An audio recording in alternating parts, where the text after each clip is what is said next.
ছোটবেলা থেকেই সবার দোতলা বাড়ি দেখে স্বপ্ন দেখতাম একদিন আমাদেরও এমন একটা দোতলা বাড়ি হবে। এবার সেই স্বপ্ন পূরণ হলো। অনেকেরই মনে প্রশ্ন থাকে, ফেসবুক এবং ইউটিউবের রোজগার থেকে নিজের বাড়ি বানানোর স্বপ্ন পূরণ করা কি সম্ভব? আদেও সম্ভব কিনা সেটা আজকের ভিডিও দেখলেই জানতে পারবে। নমস্কার, কেমন আছো সবাই? আশা করছি সবাই খুব ভালো আছো। তো গতকাল ১৩ই মার্চ ছিল আমাদের গৃহপ্রবেশ।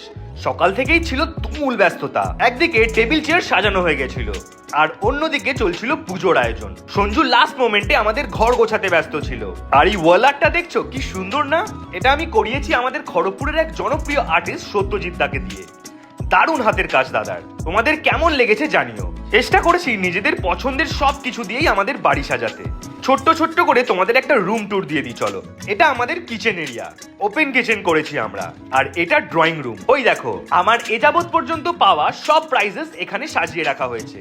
আর এই হলো ব্যালকনি, বাড়ির মধ্যে অন্যতম প্রিয় কোণ এটা আমার। এবং এই হলো আমাদের রুম। যত্ন করে সাজিয়েছি এই প্রতিটা কোণা। ঘরের কোন কোণটা তোমাদের সব থেকে ভালো লাগছে আমাকে কমেন্টে জানিও। ইতিমধ্যে ব্রাহ্মণ এসে পুজোও শুরু করে দিয়েছিলেন। এখানে ঠাকুরের সামনে যজ্ঞ চলছে। পুজোটা হচ্ছে মা বাপির ঘরে। এই এত সুন্দর মুহূর্তে দাঁড়িয়ে আমি সবচেয়ে বেশি খুশি, আর যাদের জন্য, এক হলো বাপি আর দ্বিতীয় জন মা। একটা সময়ের অনেক কষ্ট আর কঠোর পরিশ্রমের ফল আজকের এই সবকিছু। এইদিকে ক্যাটারিং এর তরফ থেকে খাবার চলে এসেছিল, আর অন্যদিকে সে সময় সত্যনারায়ণ পুজোর মেইন প্রসাদ সিন্নি মাখা হচ্ছিল। নিমন্ত্রিতরা ততক্ষণে একে একে সবাই হাজির হয়ে প্রসাদের বাটি নিয়ে বসে পড়েছিল, আর আমিও হাতে পেয়ে গেছিলাম সিন্নি। আমার ভীষণ ফেভারিট এই সিন্নি। বাড়িতে নারায়ণ পুজো হলেই আমি তাই অপেক্ষায় থাকি কখন প্রসাদ পাবো। আর সত্যি দারুণ মাখা হয়েছিল সিন্নিটা। গোটা বাড়ি অতিথিদের আনাগোনায় সরগরম ছিল, আর চারিদিকে খাবারের গন্ধ ম ম করছিল। কথায় কথায় বেশ দুপুর হয়ে গেছিল, তাই ভোজের পর্ব শুরু করে দেওয়া হয়েছিল।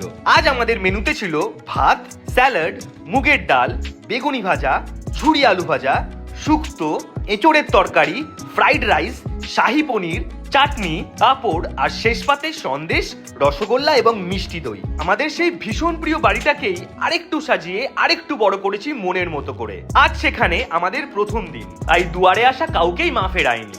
সবার আশীর্বাদে আমাদের নতুন বাড়িতে কাটানো প্রতিটা দিন যেন ফুলের মতো সুন্দর হয়ে ওঠে, এটাই চাই। এদিকে জোর কদমে চলছিল খাওয়া দাওয়া। আমাদের স্বপ্ন যাদের হাতের দক্ষতায় বাস্তব রূপ পেয়েছে, আজকে তারাও প্রত্যেকে নিমন্ত্রিত ছিলেন। ইলেকট্রিশিয়ান থেকে প্লাম্বার, রঙের কারিগর থেকে শুরু করে সকল মিস্ত্রি ভাই, বাদ যায়নি কেউই। সবার খাওয়া শেষ হলে আমরা বাড়ির সবাই খেতে বসে পড়েছিলাম, আর আমি শুরু করেছিলাম বেগুনিতে কামড় বসিয়ে। নিজেদের আয়োজনের খাবার, সেটা নিয়ে আর কি বলবো। বাড়ির প্রত্যেকে আলাদাই খুশি ছিল। শেষ পাতে মিষ্টি খেয়ে উঠে দেখলাম দুপুর গড়িয়ে বিকেল হয়ে গেছে।